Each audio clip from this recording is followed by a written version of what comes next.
and welcome to the U.S. Department of Education Office of Special Education Programs applicant orientation for the 326S competition. Offered under the Technical Assistance and Dissemination to Improve Services and Results for Children with Disabilities and School Safety National Activities Programs, the National Technical Assistance Center on Positive Behavioral Interventions and Supports, with the assistance listing number of 84.326S. My name is Mohammed Solomon, and I am the competition manager for this grant competition. During this webinar, I will provide information for potential applicants. Next slide, please. To begin, I would like to note the information being presented today is for guidance only. Information is being summarized on slides and in the presentation to accommodate the logistics of a webinar. Please read the entire notice inviting applications, NIA, including the instructions and all related statutes, regulations, and references. I also encourage you to review carefully the full application package, where you will find additional information that is helpful in preparing and applying to this grant competition. Finally, I invite you to review the recorded webinar titled Applying for Office of Special Education Programs Discretionary Grants for more general information on preparing and submitting a discretionary grant in programs administered by OSEB. Next slide, please. Application timelines. The notice inviting applications for this competition, 84.326S, was published in the Federal Register on July 17, 2023. The application deadline for this competition is 11:59 p.m. Eastern Time on August 30th, 2023. Please note, applications must be submitted no later than 11:59 p.m. Eastern Time on the due date. Submitting an application is a two-phase process. First, the application is uploaded, and then it is submitted. Please do not wait until the deadline. Finally, decisions about the new award will be announced no later than September 30th, 2023. In terms of the award, we will be making one new award for FY23 of up to $4.35 million for a project period up to 60 months. The breakdown of that $4.35 million is for Absolute Priority 1, $1.85 million from the Technical Assistance and Dissemination to Improve Services and Results for Children with Disabilities program, and for Absolute Priority 2, $2.5 million from the School Safety National Activities program. We will be making one award comprised of separate funding under each of the two absolute priorities. Therefore, applicants must submit a separate ED 524 form, that is, Section A, Budget Summary, and Section C, Budget Narrative, for each absolute priority. We'll get into further details about that later on in this presentation. Next slide.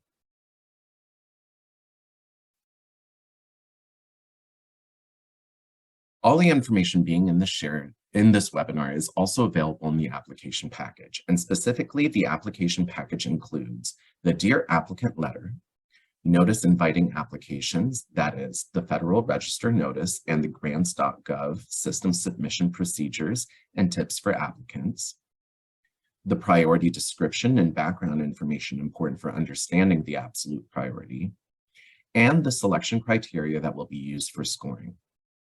Also included in the application package is general information covering recommended formatting, a description of the review process, and required forms. Required forms can be found on the grants.gov under 84.326S listing. Please read the whole application package carefully.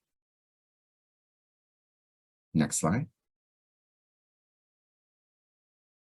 The purpose of this program, authorized by the Individuals with Disabilities Act, is to promote academic achievement and to improve results for children with disabilities by providing TA, supporting model demonstration projects, disseminating useful information, and implementing activities that are supported by scientifically based research.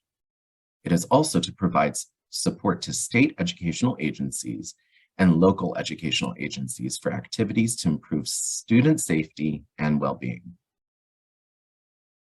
For Absolute Priority 1 for this funding opportunity, The 326S grant competition is established in accordance with Section 437D1 of the General Education Provisions Act. For absolute priority 2 for this funding opportunity, the 326S grant competition is the technical assistance and dissemination to improve services and results for children with disabilities and the school safety national activities. The National Technical Assistance Center on Positive Behavioral Interventions and Supports. Next slide, please. Now we will discuss the outcomes for both Absolute Priority 1 and Absolute Priority 2. I'll begin with Absolute Priority 1. For Absolute Priority 1, the center must achieve at a minimum the following outcomes: improved infrastructure at the national, regional, state, and district levels to support, develop, sustain, and expand local implementation efforts. That means an increase in the number of schools of MTSS, PBIS with fidelity to demonstrate improved student outcomes, academic performance, social emotional competence, mental health and well-being, academic outcomes, reduced bullying behaviors, reduced student reports of alcohol and drug use for students with or at risk of disabilities and those with most intensive needs. Next slide, please.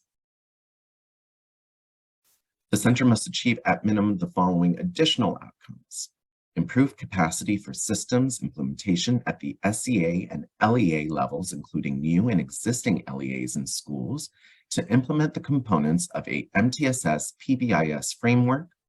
That means policies, funding, professional development, coaching, data collection, analysis, and use, and develop and utilize new and existing tools for selecting and aligning multiple initiatives within the SEA or LEA with a special focus on PBIS tiers beyond universal and the inclusion of evidence-based practices to address mental health and well-being for children and youth with or at risk of disabilities, especially those with culturally and linguistically diverse backgrounds and those with most intensive needs. Next slide. The third outcome for Absolute Priority 1 is improved capacity of existing and new SEA and LEA personnel to enhance the knowledge and skills of members of school leadership teams and individualized education programs, IEPs, teams, to implement MTSS, PBIS policies and practices for students with or at risk of disabilities and those with most intensive needs, including the development and implementation of IEPs and behavior intervention plans that are culturally responsive, particularly for students with culturally and linguistically diverse backgrounds, to support positive school behavior and respond to behaviors that interfere with the student's ability to fully participate in and benefit from a high-quality learning environment. Next slide, please.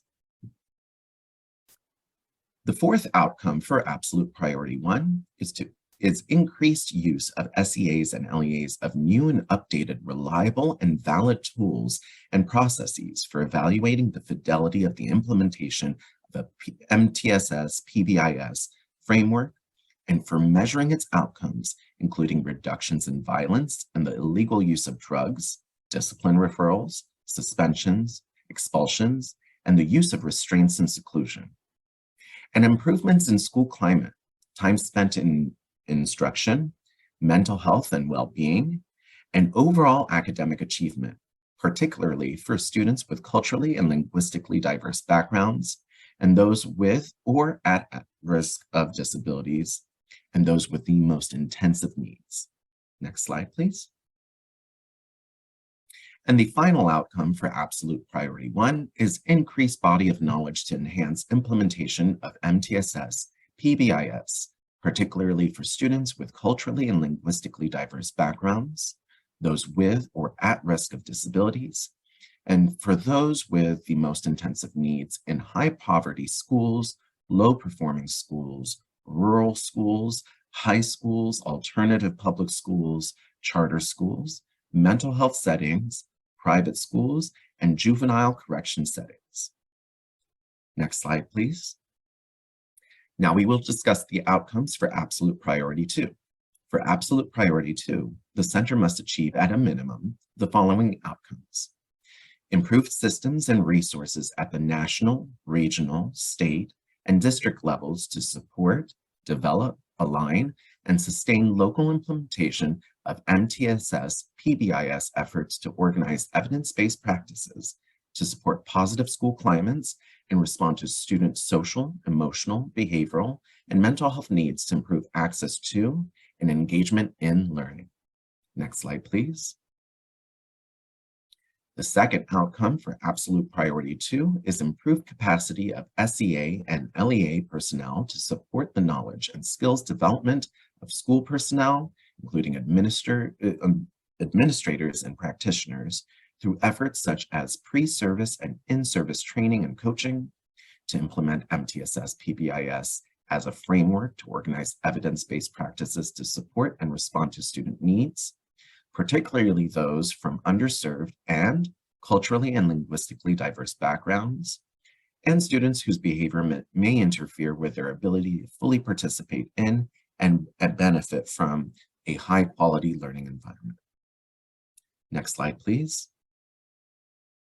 The third outcome for absolute priority 2 is increased use of SEAs, LEAs, and school-based personnel of reliable and valid tools and processes for enhancing and assessing the fidelity of implementation of an MTSS PBIS framework and for measuring intended outcomes, including improvements in school climate, time spent on instruction, well-being and belonging, overall academic achievement, and reductions in absenteeism, discipline referrals, suspensions, expulsions, the use of restraints or seclusion, illegal use of drugs, and referrals to law enforcement.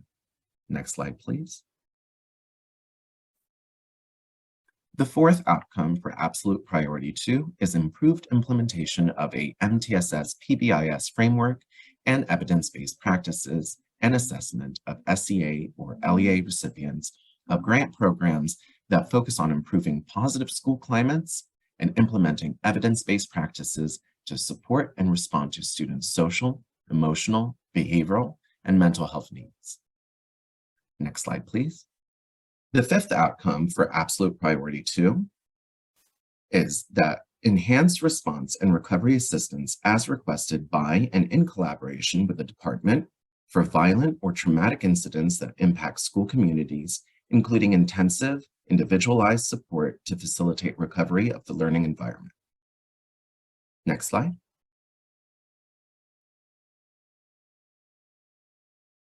The last outcome for absolute priority 2 is increased body of knowledge and evidence to enhance implementation of PBIS and other emerging MTSS frameworks and evidence-based practices to address the social, emotional, behavioral, and mental health needs of underserved students in settings established in the priority. Next slide, please. In terms of eligibility, eligible applicants for this competition include state education agencies, state lead agencies under Part C of IDEA, lead education agencies, institutions of higher education, other public agencies, private nonprofit organizations, freely associated states and outlying areas, Indian tribes or tribal organizations, and for-profit organizations. Next slide, please. In terms of award information, one award for a maximum of $4.35 million for a project period of up to 60 months, that is 5 years. And it's broken down for absolute priority 1 as $1.85 million for the technical assistance and dissemination to improve services and results for children with disabilities. And for absolute priority 2, $2.5 million from the School Safety National Activities Programs. Subcontracts are allowed, and as a note, we will be making one award comprised of those 2 separate fundings, absolute priority 1 and absolute priority 2. Therefore, applicants must submit a separate ED 524 form. That means a Section A budget summary and a Section C budget narrative for each absolute priority. The Secretary may reject any application that does not separately address the requirements specified in Absolute Priority 1 and Absolute Priority 2, and include a separate budget summary and budget narrative for each of those priorities. Contingent upon the availability of funds and the quality of applications, we may make additional awards in FY 2024 from the list of unfunded applications from this competition. Next slide, please. In deciding whether to continue funding the project for the 4th and 5th years, the Secretary will consider the requirements of 3.4 CFR 75.253, Section A, including the recommendations of a 3+2 review team consisting of experts and recipients of services who have experience and knowledge in MTSS PBIS. This review will be conducted during a one-day intensive meeting that will be held during the last half of the 2nd year of the project period. The timeliness with which and how well the requirements of the negotiated cooperative agreement have been or are being met by the project, and the quality, relevance, and usefulness of the project's products, services, and the extent to which project's products and services are aligned with the project's objectives and likely to result in the project achieving its intended outcomes. Next slide, please.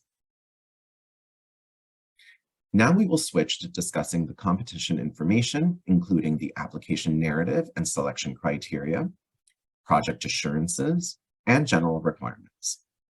Next slide, please.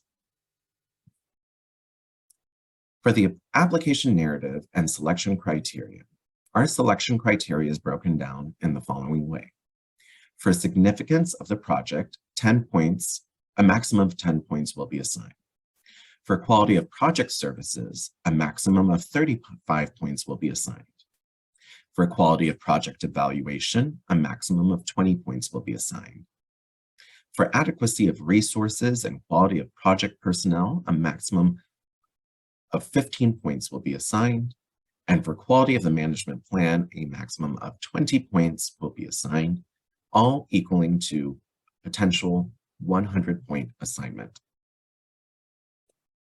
Next slide, please. Next, we will go through each of the different selection criteria.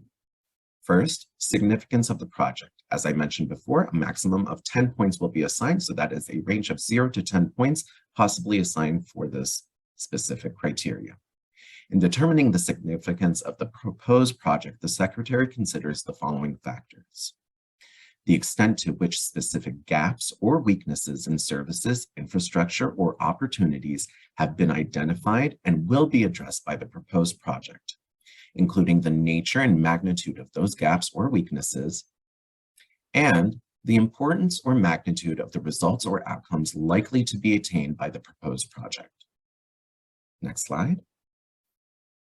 The second criterion for the selection process is the quality of project services.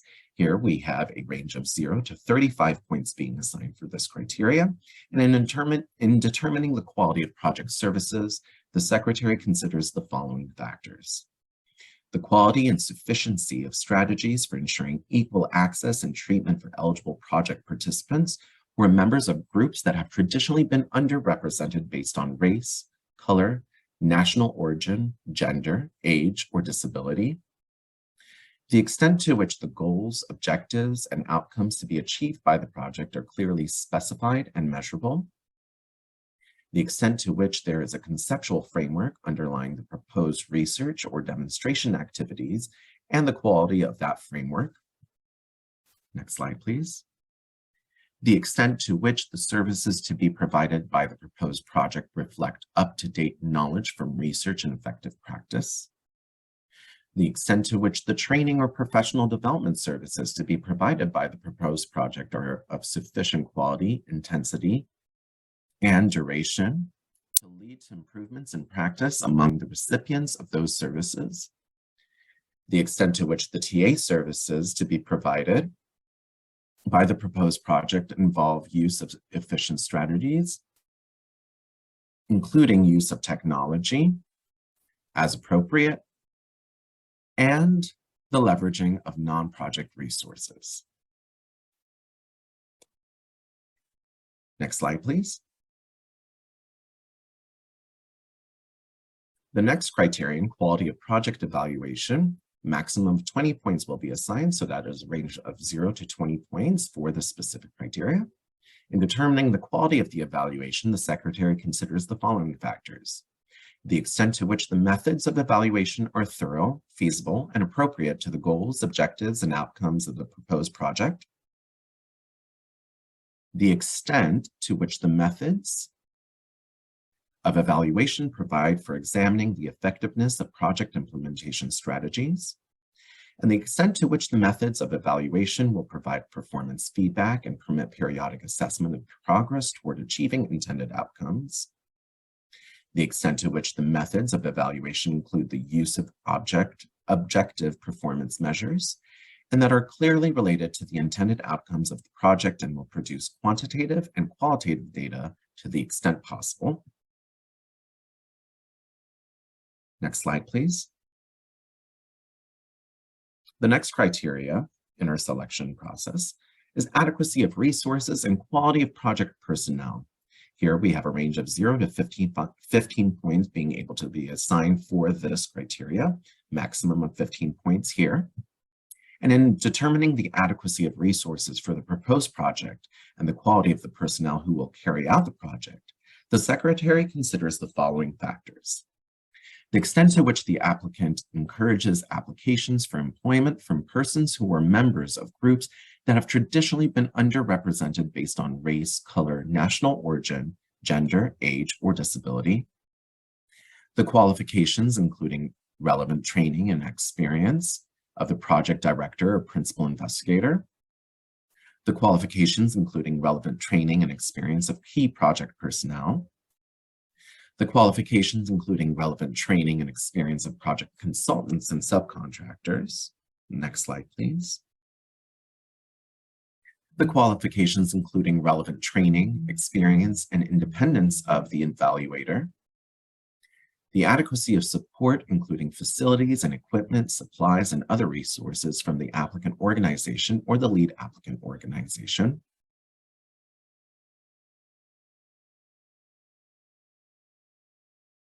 The relevance and demonstrated commitment of each partner in the proposed project to the implementation and success of the project.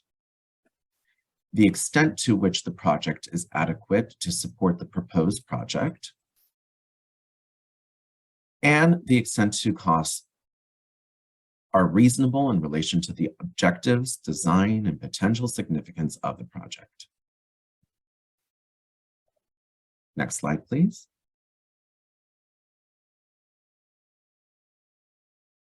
The last criteria that we'll discuss is the quality of management plan. Here, we have a range of 0 to 20 points.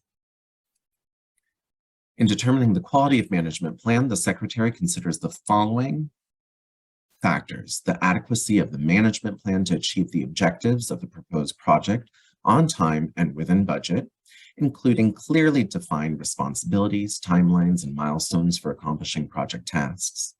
The extent to which the time commitments of the project director and principal investigator and other key personnel are appropriate and adequate to meet the objectives of the proposed project. The adequacy of mechanisms for ensuring high-quality products and services from the proposed project, and how the applicant will ensure that a diversity of perspectives are brought to bear in the operation of the proposed project. Next slide, please. So here we'll discuss application requirements. We will require that applicants provide a person loading charts and timelines in Appendix A, budget for attendance at required meetings, including kickoff meeting in Washington, D.C. This may also be virtual.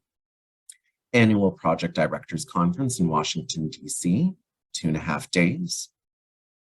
2 annual trips to departmental briefings or meetings, 2.5 days. Those also may be virtual.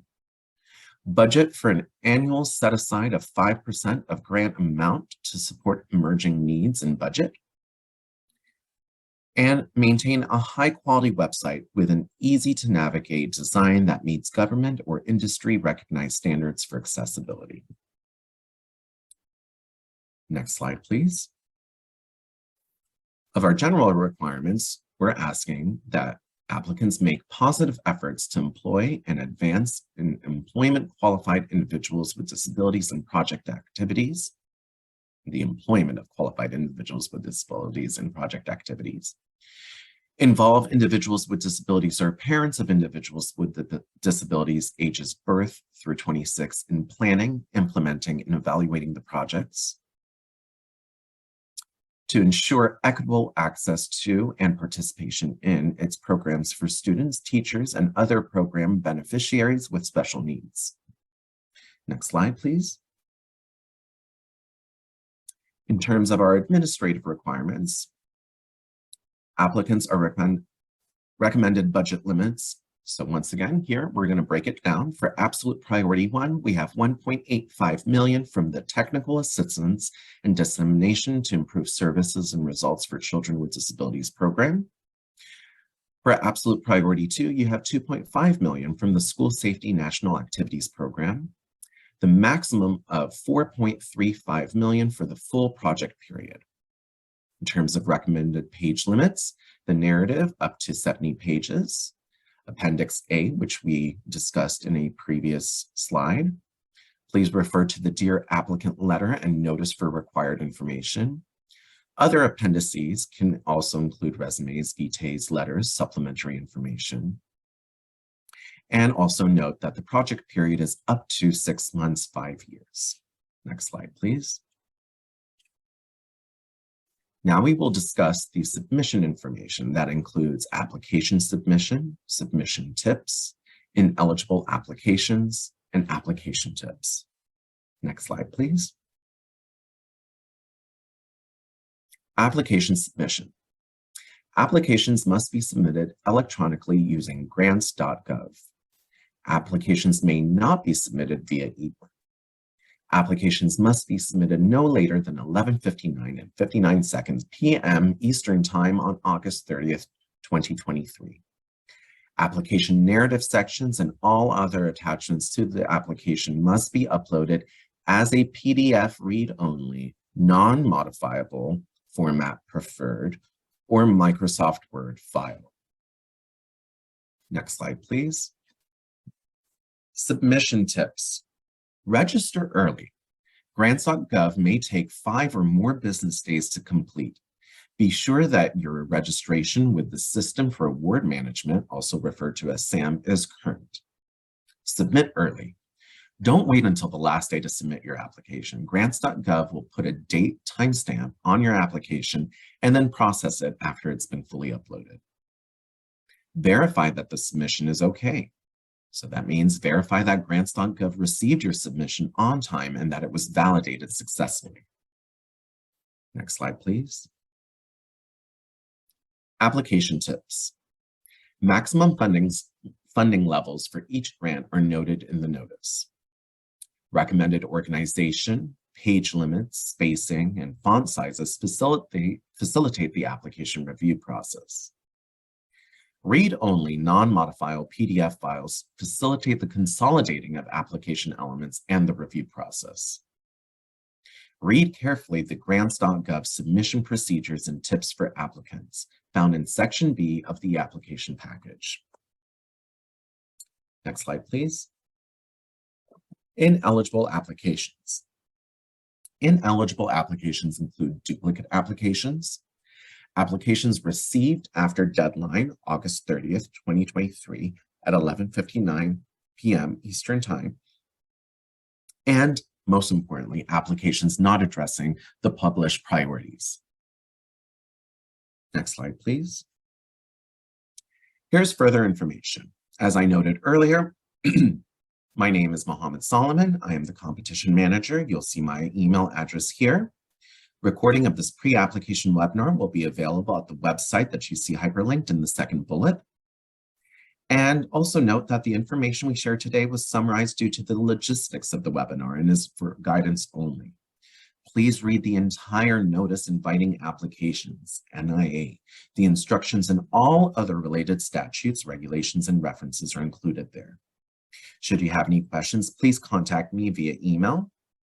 And I thank you very much for your interest in the FY23-326 competition and best wishes with your application.